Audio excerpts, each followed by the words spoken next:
मैं मुन्ना से बेइंतहा मोहब्बत करता था और उससे शादी करना चाहता था, और ये बात मैंने अपने सबसे करीबी दोस्त साकिब को बता दी।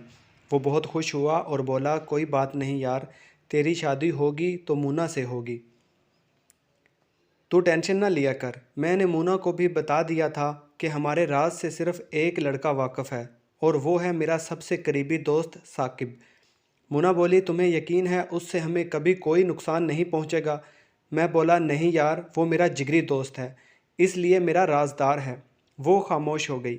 उसे यकीन था सब ठीक चल रहा था कि मेरे दोस्त से किसी बात पे लड़ाई हो गई, और बात इतनी बढ़ी कि दोस्ती ख़त्म हो गई, और साकिब ने मुन्ना के घर जाकर मुन्ना के भाई को सब कुछ बता दिया।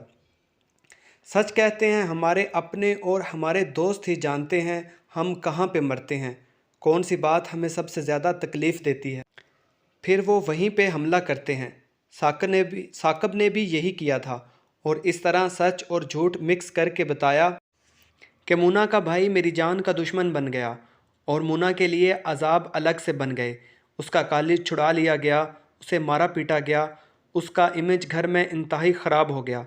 माँ बाप की तरफ से मिलने वाली मोहब्बत और एतमाद जैसे ख़त्म हो गया, और हमारी मोहब्बत भी इस नफ़रत की आग में जल कर तबाह हो गई, और मेरे घर वालों ने मुझे मुल्क से बाहर भेज दिया। ये सज़ा मिली मुझे अपना राज किसी दूसरे को बताने की।